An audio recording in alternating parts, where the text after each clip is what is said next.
Buenas tardes, bienvenidos y bienvenidas a nuestra audiencia al programa Espejos en Primera Persona, hoy domingo 25 de julio a las 18:02 en Argentina, 16:02 en Colombia, en San Jacinto. Recibimos hoy a nuestro invitado Freddy Joaquín Chamorro Tobar, quien es escritor, es agente cultural, ex docente, y además es tallerista. Tiene un taller, Clemente Manuel Zavala, ahí en San Jacinto, pero ya él nos contará. Ese es nuestro invitado. Bienvenido, Freddy, a este programa de entrevistas. Gracias, Pablo. Realmente es un placer estar pues en este programa tuyo que realmente es interesante que lo lleves a a otros países de América y bueno, encantado de hacerlo en esta oportunidad contigo. Bien, muchas gracias. Eh, una pregunta que le hacemos a todos nuestros invitados. Si recuerdas tus inicios literarios antes de hacerte profesional de la literatura, ¿no? Allá en la juventud. Ya, sí, efectivamente, la época en que yo tenía alrededor de 15 años, empezábamos a estudiar la secundaria. Ya en ese momento me picó el bicho de la literatura, empezaba a hacer algo de teatro, a crear algunos guiones de obras originales que recogieran las vivencias nuestras del territorio acá de nosotros en los Montes de María. Recuerdo que hicimos una obra que se llamó Tierra para quien la trabaja y la montamos en compañía de jóvenes como yo, que ya no solamente eran estudiantes, sino jóvenes campesinos y artesanas, también chicas de 14, 15 años, y nos presentamos con esa obra en varias ciudades del Caribe colombiano, Sincelejo, Barranquilla, participando como grupo de teatro experimental, básicamente campesino. Ahí me picó realmente el interés y escribí a los 19 años o 20 años más o menos mi primer cuento, eh, que fue alrededor de una experiencia traumática para mí porque jugaba fútbol con un compañero de mi misma edad y bueno, lo mató un rayo y yo a raíz de eso escribí un cuento que se llama El crucifijo de palo. Allí inicié mis coqueteos con la literatura. Con la literatura. ¿Y quiénes fueron tus, digamos, escritores de referencia por esa época? Sin duda, García Márquez, recuerdo perfectamente que eh, conseguí el libro de Cien años de soledad. Como tenía un hermano que estudiaba en Bogotá, él me lo trajo. Cuando teníamos alrededor de por ahí 16, 17 años, me lo trajo y lo compartía y lo leíamos con amigos aquí, intercambiábamos lectura y experiencias en esa época. Es lo mismo que otros escritores de aquí del país, como el que escribió La Rebelión de las Ratas. En este momento no lo recuerdo. Y bueno, un escritor muy reconocido también, Vargas Vila, lo leíamos, solíamos leer las novelas un poco eróticas de Vargas Vila. Qué bueno, o sea que ya en ese entonces empezaba también a despertar la otra parte que desarrollas como agente cultural, ¿no? También contarle a la gente, o sea, ese costado y sobre tu taller ahí en San Jacinto. Bueno, sí, en esa época yo dirigía con otro amigo el taller perdón, el grupo de teatro. Fueron mis inicios también como gestor cultural. Luego en el colegio donde hacía la secundaria también formamos otro grupo de teatro y exploré la parte de liderazgo estudiantil en los comités estudiantiles del colegio donde estudiaba, que era un colegio muy representativo académicamente en el Caribe colombiano. Y esas experiencias pues me hicieron en esa época empezar a trabajar en el tema de la cultura, sin embargo, y de la literatura.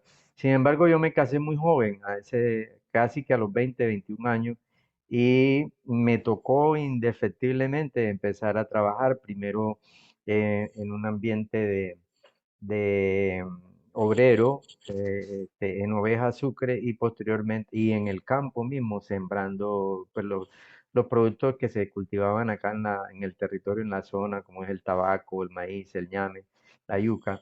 Pero sentía que no era lo mío y ya casado terminé mi carrera secundaria porque me había retirado en el último año de la secundaria para casarme.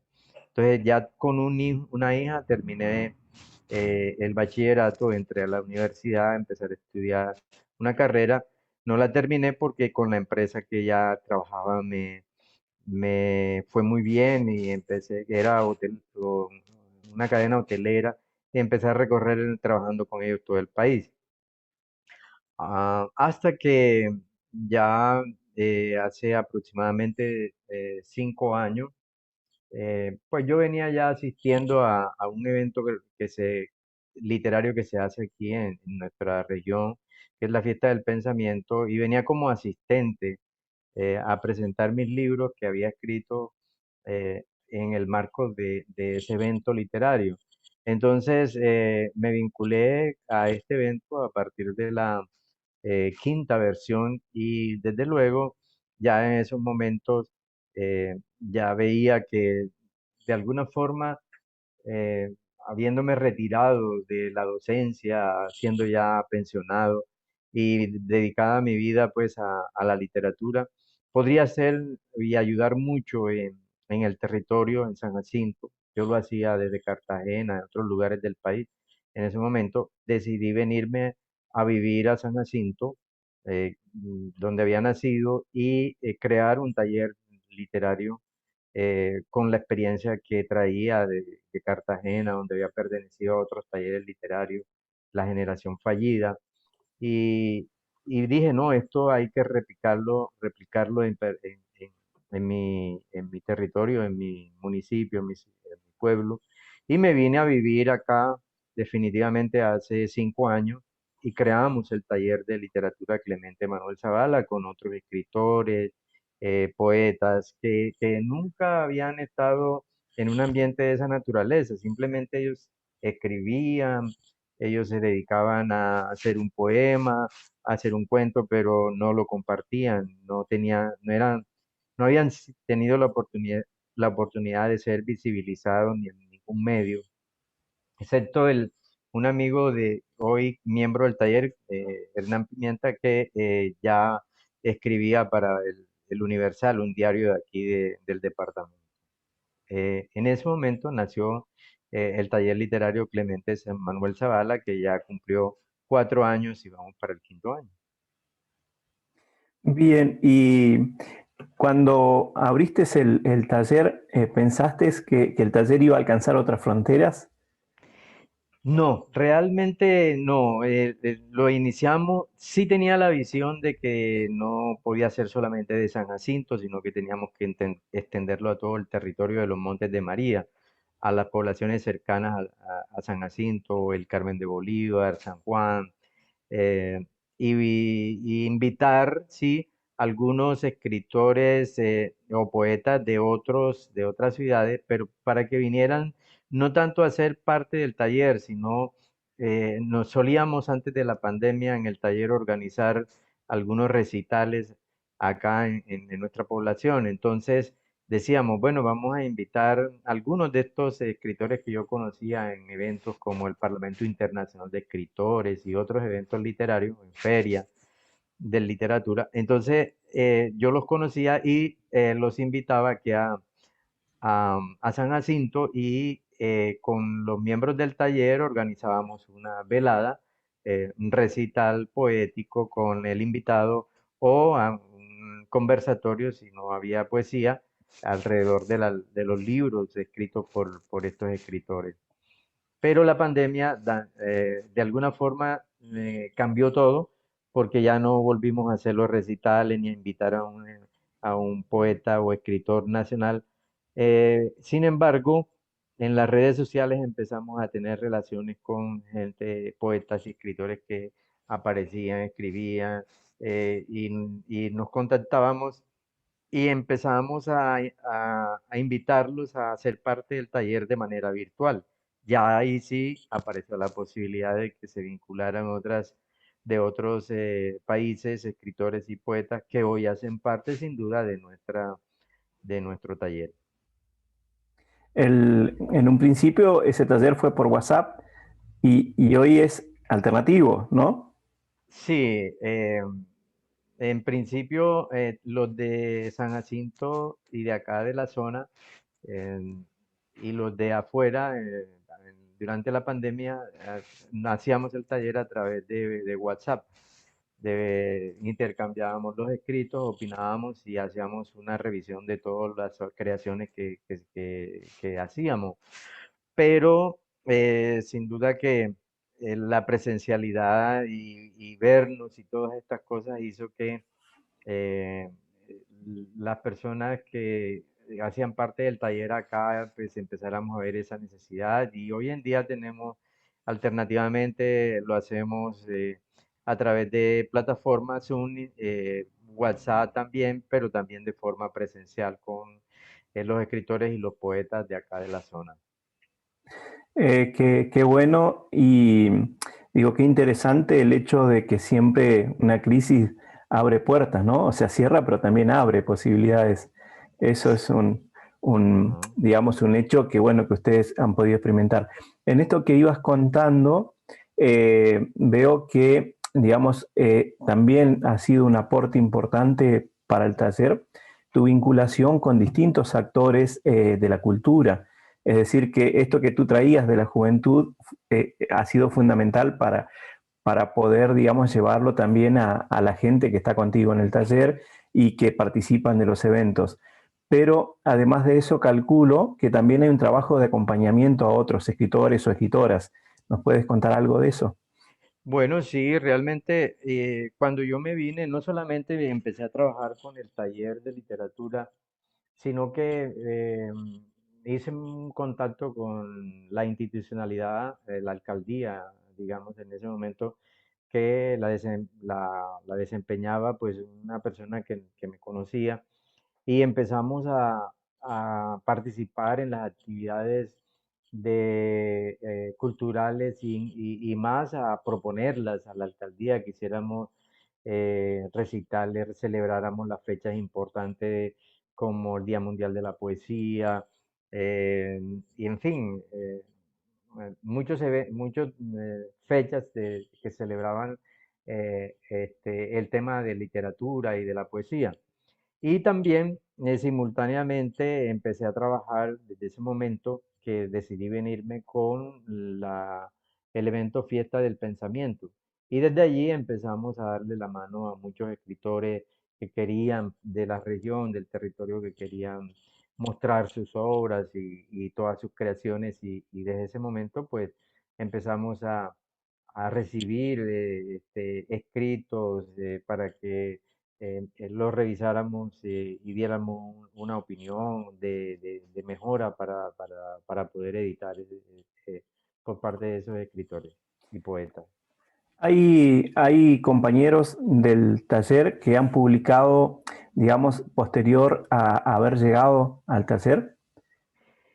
Sí, sí, tengo precisamente un libro aquí que alcanzamos a publicar el año pasado.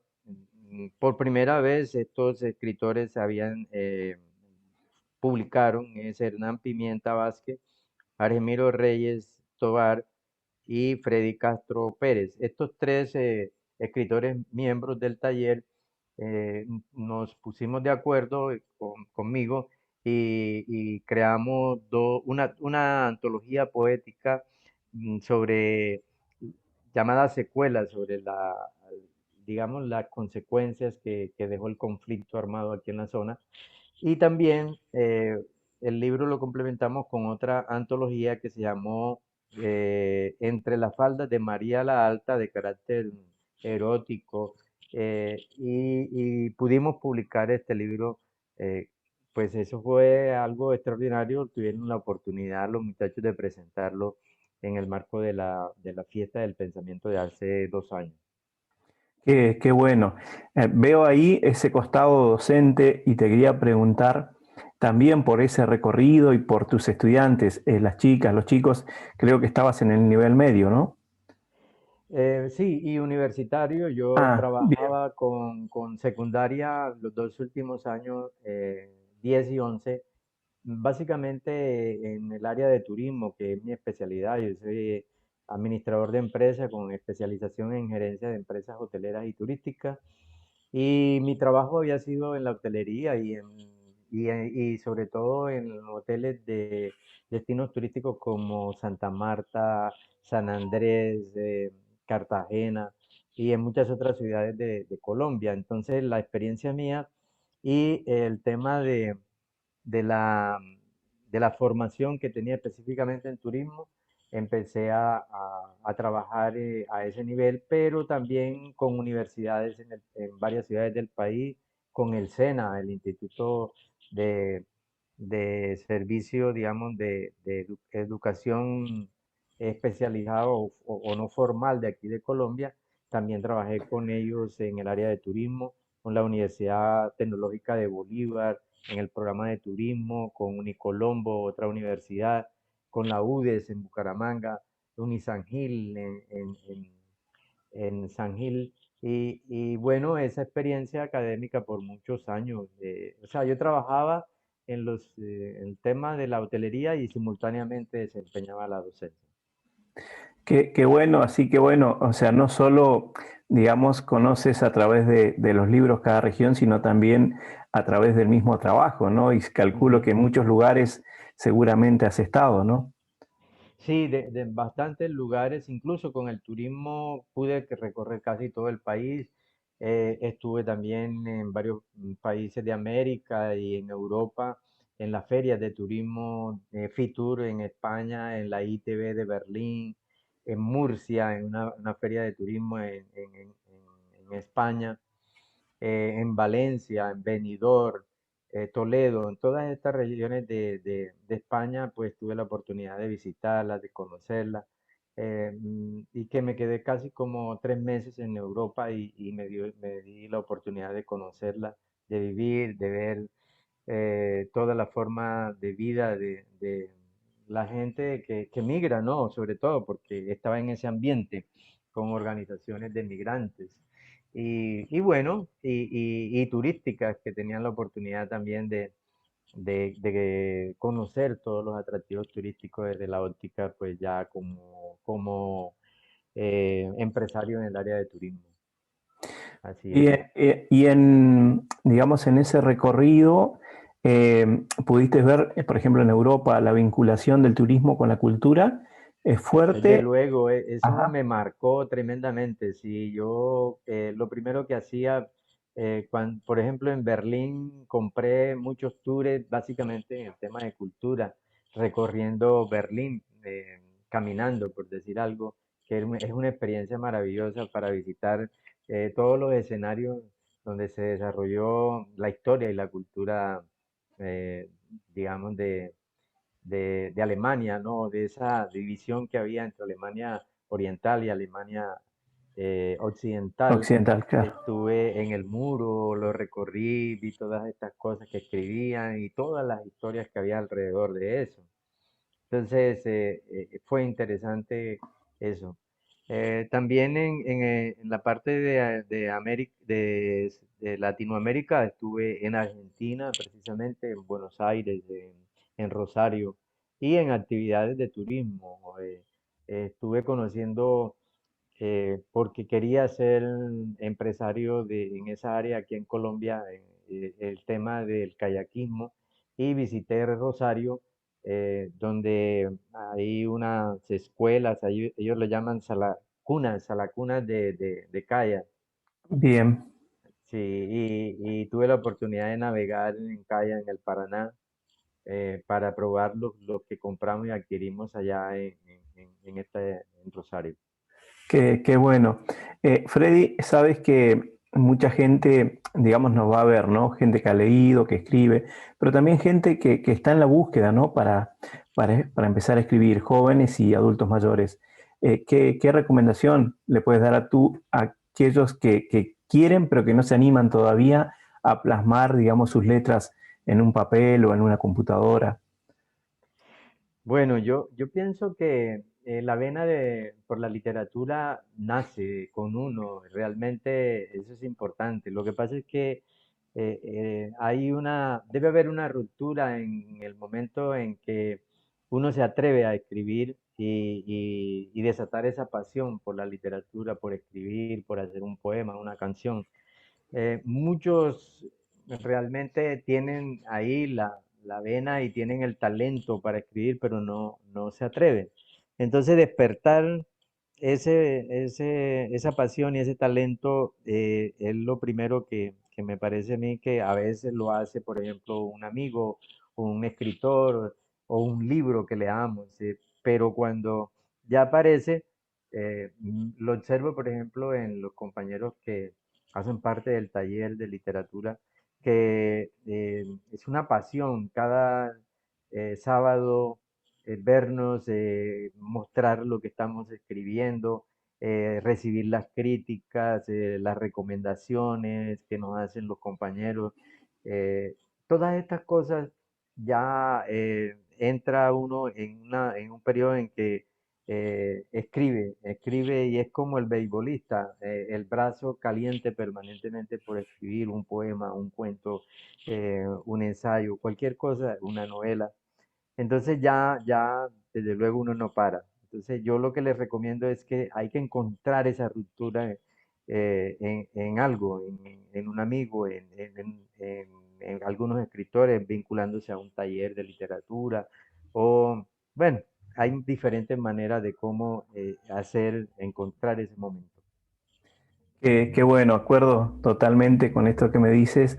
Y hace un ratito nos contabas que tú llegaste, o sea, cuando vuelves a San Jacinto, te habías vinculado con la gente de la fiesta del pensamiento y según sé, hoy estás en la comisión de la fiesta. ¿Nos puedes contar un poco más en profundidad qué es la fiesta del pensamiento? Sí, la fiesta del pensamiento es un evento que nació de algunos, eh, digamos, personas aficionadas a la cultura, a la música del territorio y sobre todo de San Jacinto. Tengo un par de amigos filósofos, Numa Gil Olivera y Tomás Vázquez, que fueron los gestores iniciales de esto.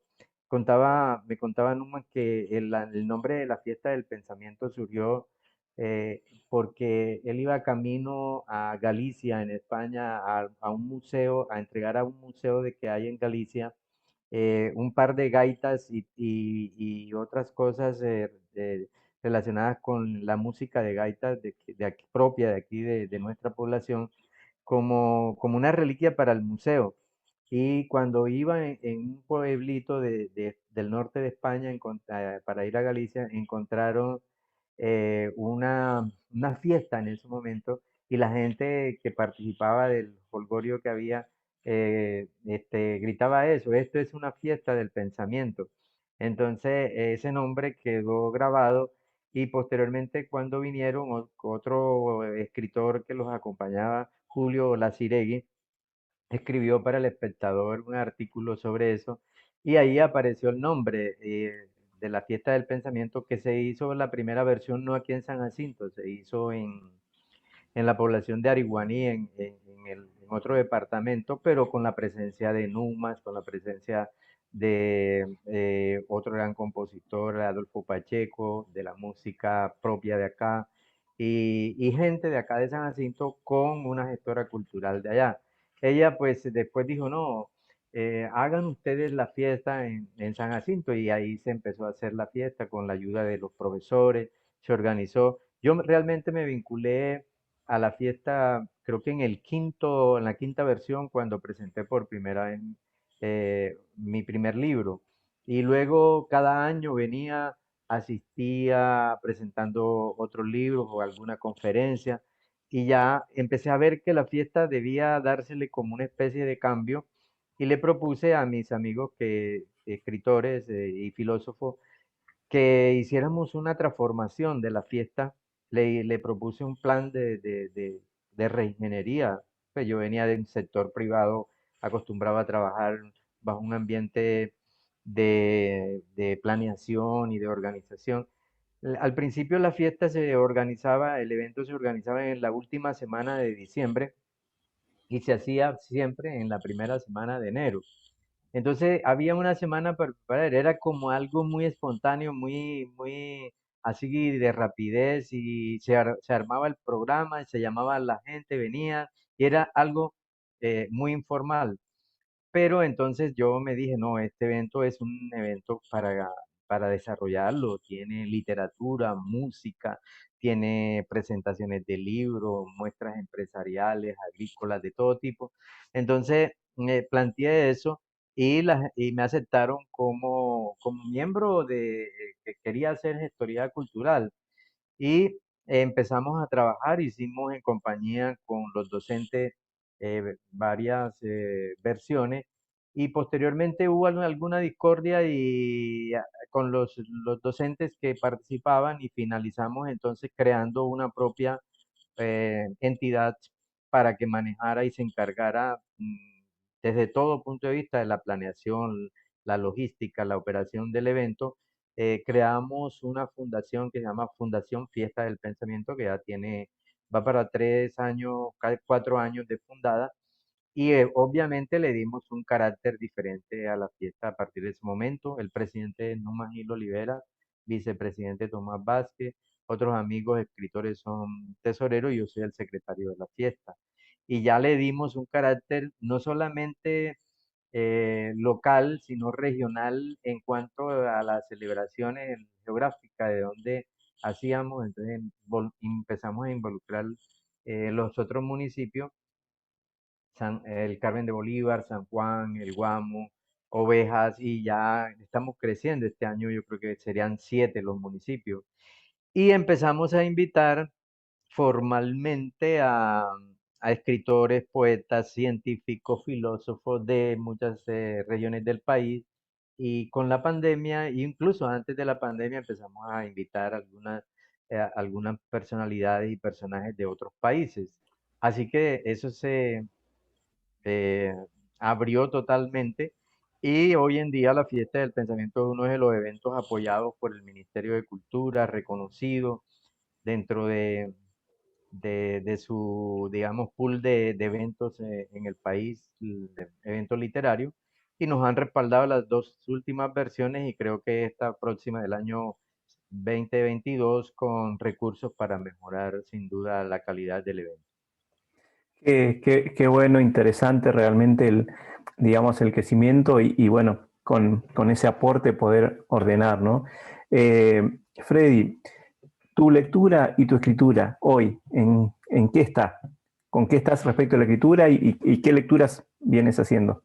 Bueno, cuando yo inicié, ahora ya, más recientemente, no cuando No, no, estaba joven, ahora. sino ahora empecé a escribir un libro que podríamos catalogar como un libro entre erótico y de humor, ¿no? Realmente yo veía que uno de los elementos más representativos de la cultura sanjacintera, que es la hamaca, eh, que se fabrica aquí en la población nuestra, las artesanas trabajan y se hace y se vende para todo el mundo y para todo el país. A la hamaca se le había hecho poemas, se le había hecho canciones, se le había hecho, bueno, muchas manifestaciones de, de la parte cultural, en música, en todo, pero en literatura no se había hecho, por decir algo, ni un cuento, ni nada de estas cosas. Entonces yo me puse a pensar, bueno, yo voy a escribir un manual erótico para hacer el amor en hamaca. Y entonces escribí este manual, le coloqué el Amaka Sutra por lo del Kama Sutra, ¿no? Tomé ese nombre y dije, no, bueno, allá en una cama y lo que yo voy a proponer es en una hamaca. Y lo hice así porque cuando yo me casé, en esa época, era muy joven, no tenía recursos. Y cuando yo le fui a pedir la mano a mi suegro, mi futuro suegro de la hija, él me preguntó que si ya tenía la alcoba y todo eso. Entonces yo le dije, no, yo no tengo cama ni nada de esto, pues, tengo una hamaca grande para 2 personas. Entonces, esto pues me dijo el suegro, no, ¿cómo se le ocurre? Yo, si no, mi hija no se gana una cama o una alcoba, no autoriza el matrimonio. Entonces me tocó a la fuerza buscar dinero y ir con él mismo a Barranquilla a comprar la cama y todas esas cosas, pero sin embargo la pareja con la que yo me casé en ese momento era artesana, así que teníamos hamacas por toda la casa y nunca dormíamos casi en la cama. Posteriormente nos tocó viajar a trabajar en la población de ovejas y no nos llevábamos cama ni nada, sino la hamaca. Entonces fueron 2 años en la cual tuvimos una cantidad de experiencias y interesantes, y eso yo lo tomé y le dije, bueno, todas estas cosas yo las puedo traducir en un manual, y lo escribí.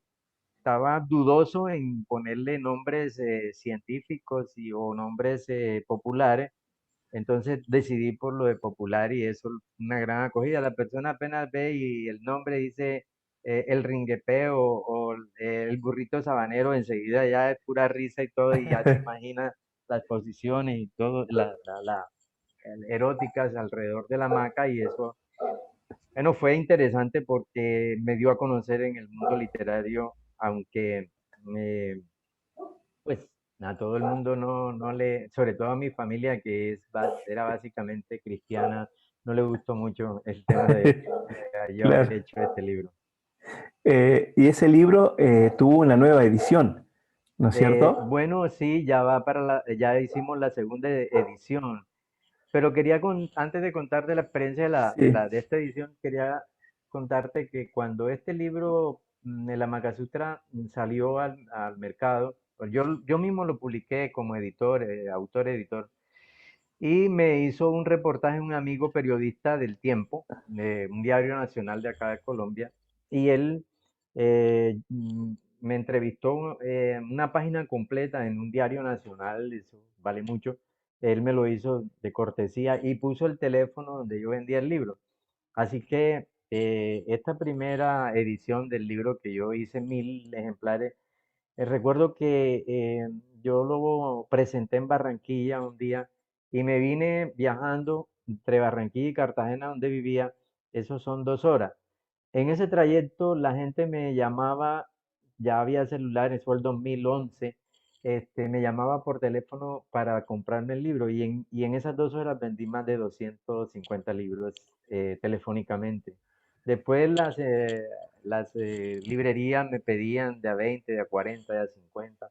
Hubo pues gente que me llamaba y me decía, envíeme 50, 30 libros para regalarlos, porque es algo muy llamativo, ¿verdad? La Maka Sutra, entonces todo el mundo se imagina cosas alrededor del sexo. Qué bueno, qué bueno. Y enseguida, después de eso, yo recibía muchas llamadas de personas que leían el libro y me decían, oiga, se te olvidó una técnica que yo conozco y tal. Entonces me hablaba de esas técnicas o me contaba experiencias que habían tenido en la hamaca y todo. Entonces yo decidí escribir otro libro, que es este libro se llama Secretos eróticos de la Hamaca Sutra. Como las anécdotas que me contaban las personas que leían mi primer libro, que fueron muchos que me llamaban. También recogí experiencias de mi familia, sobre todo mi papá, con el tema de la hamaca. Y también se me dio por ver la historia de personajes como Simón Bolívar. Simón Bolívar, que anduvo siempre por camino, por vereda, por monte, él no tenía cama, simplemente los sanjacinteros en una oportunidad le regalaron aquí en Turbaco, una población cercana, cuando él hacía la primera campaña libertadora, todavía ni pensaba liberar, sino pues una campaña que hizo aquí en el Magdalena, le regalaron una hamaca y esa hamaca él la cargaba para todo su recorrido, y como Bolívar, tú sabes, fue un hombre demasiado erótico, tuvo 42 mujeres entre esposas, amantes, concubinas y todo, reconocidas, ¿no? ¿Verdad? Y no reconocidas, muchas más, pero reconocidas y todas alrededor la sedujo alrededor de la hamaca. Entonces es una historia que está ahí. Y lo mismo, muchas de estas historias del propio García Márquez. A García Márquez antes de morirse le regalé a través de un amigo el libro.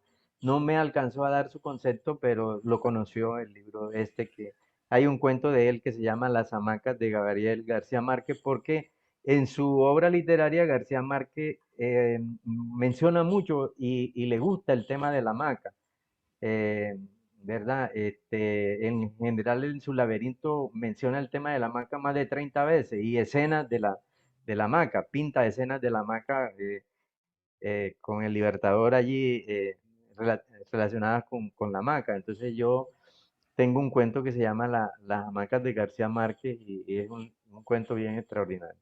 Ese es un libro de cuentos y de anécdotas que siguió esa misma línea de humor, de algo de erotismo. Y posteriormente escribí este libro, ya es una novela, es esta, se llama Desafiando el canto del pájaro de la muerte, ¿verdad? Bien, Aquí, Desafiando el canto del pájaro de la muerte, sí, cuyo tema es un tema mucho más, o es que es totalmente diferente que el tema social, político, a raíz del conflicto armado. Entonces, como hago parte o vivo aquí en este territorio, vivía y mi familia y toda la gente en San Jacinto tuvo que ver con el tema del conflicto. Entonces yo pensé que aquí había muchas víctimas y muchas víctimas comunes y corrientes. Mi papá fue asesinado, el papá de mi actual esposa fue asesinado, en fin, en medio del conflicto. Entonces yo empecé a mirar la posibilidad de escribir este libro desde el punto de vista de una víctima común y corriente. En Colombia, víctimas como Ingrid Betancourt o algún general había escrito algún libro sobre el tema de del conflicto, pero personajes, pero común y corriente y con el lenguaje este, yo creo que no había ningún libro, entonces yo escribí este libro con muchas verdades, con muchas cosas ciertas, el 80% basado en hechos reales recogidos por los mismos personajes que la vivieron, y escribí esta novela que ha sido también un éxito, la unidad de víctimas, la mesa de unidad de víctimas nacional lo acogió como uno de los libros de consulta. En alguna, para la cátedra sobre la paz en Colombia que la implementaron, también se toma como referente. Es un libro muy polémico realmente y de gran impacto. eh, Cuando lo escribí, mucha gente me decía, hombre, tú te estás exponiendo, te van a matar, qué tal, no sé qué, porque dicen muchas verdades, pisan muchos callos.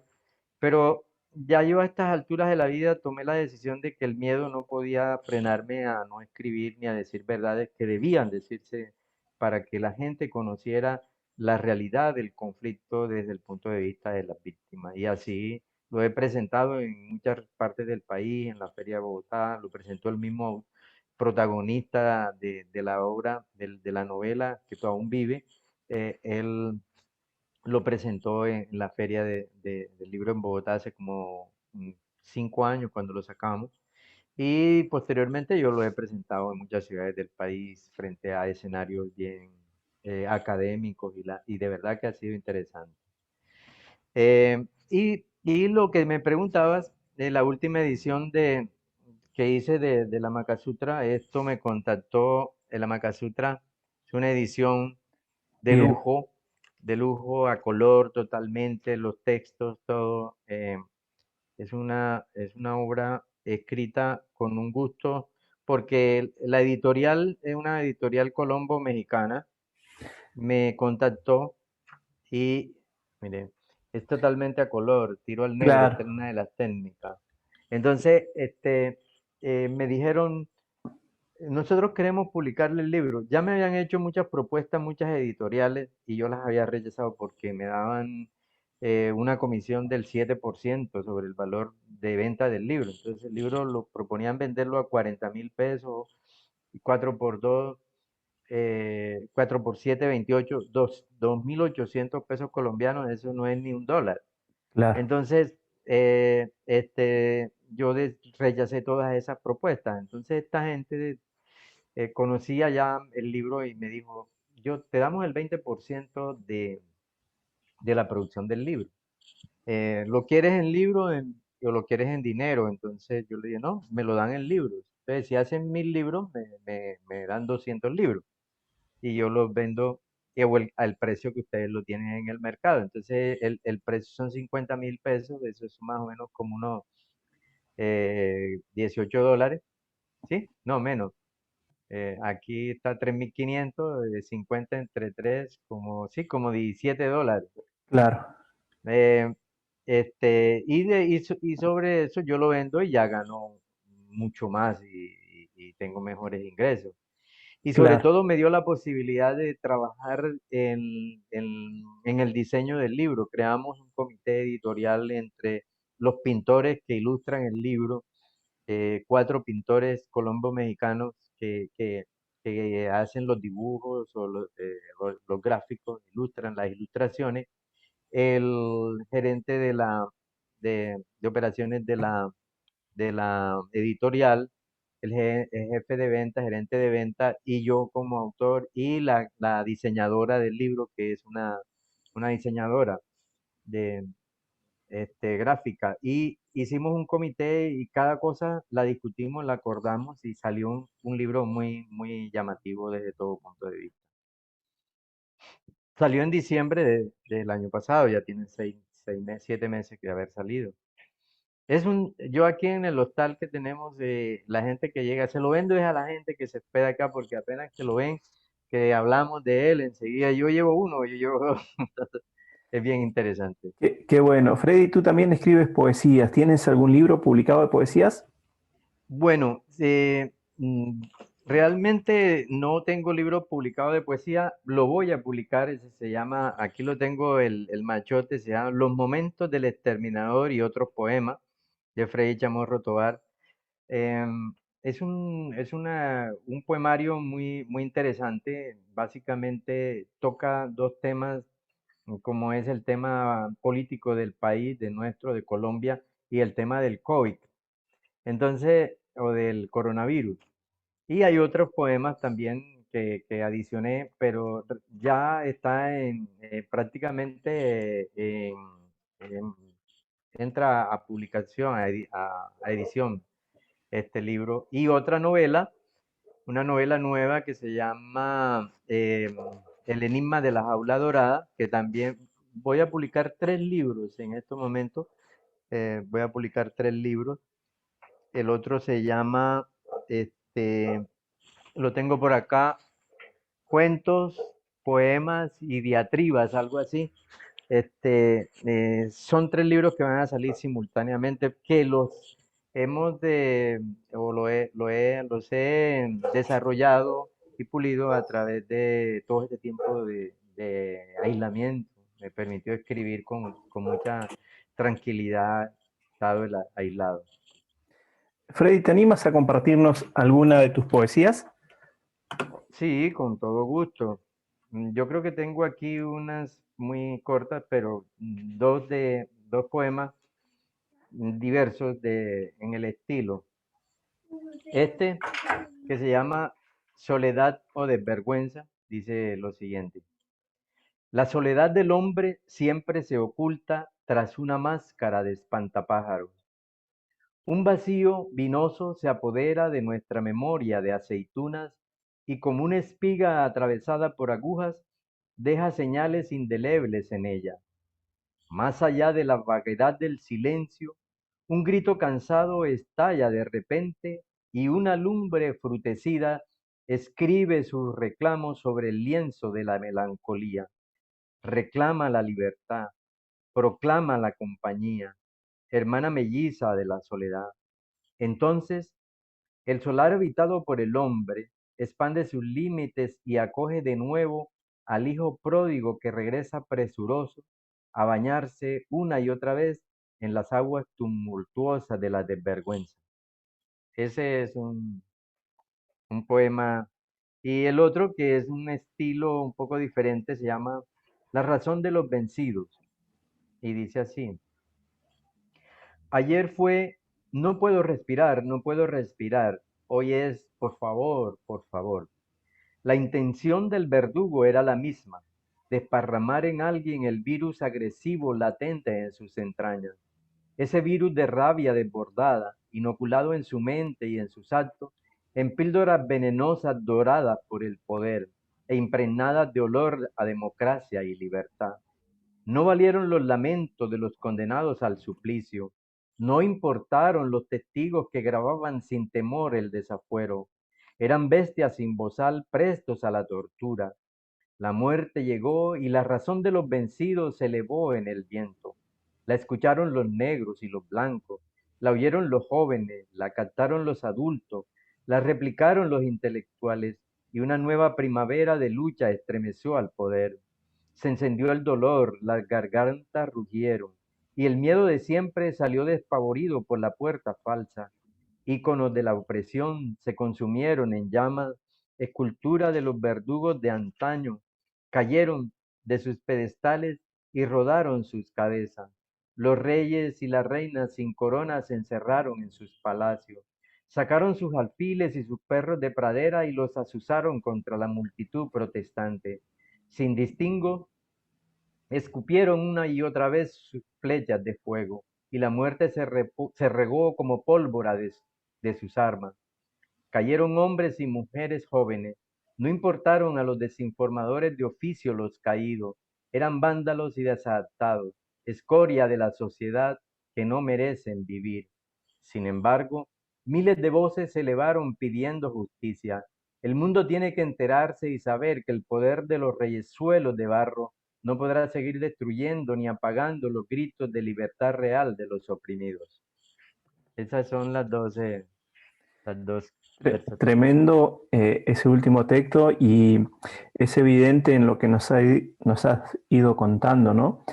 Tu compromiso con lo social, ¿no? Con la memoria, Claro. justamente para que no vuelva a suceder el pedido a través de la literatura y de la poesía, ¿no? De justicia y de poner en evidencia todo eso que muchas veces los gobiernos intentan tapar, ¿no? Y nos llevan como rebaño para un solo lado. Freddy, hemos llegado así ya al final de este recorrido. Me pareció genial que esa poesía fuera, digamos, un poco el cierre porque representa bien tu compromiso con la literatura y con tu lugar de nacimiento y con tu pueblo, ¿no? Eh, Simplemente despedirte, darte la palabra para que te despidas también de nuestra audiencia, agradecerte esta posibilidad que nos diste de conocer un poco más de Freddy Chamorro Tobar y contarle al mundo que nos va a ver por dónde van los caminos de literatura y de compromiso de Freddy, ¿no? Bueno, Pablo, muchas gracias realmente por esta oportunidad de hacer este programa.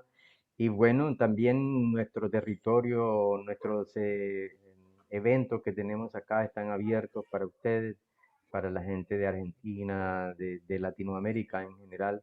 Y sé que nos vamos a encontrar en alguna oportunidad frente a frente. Muchas gracias a todos y una buena Gracias tarde. a ti y cerramos de esta manera el programa de hoy, Espejos en Primera Persona, con Freddy Chamorro Tobar desde Colombia. Yo te abrazo virtualmente y en algún Igualmente. momento nos encontraremos donde la literatura, la cultura o simplemente la poesía nos reúna nuevamente. Un abrazo grande para ti y para toda nuestra audiencia. Muchas gracias.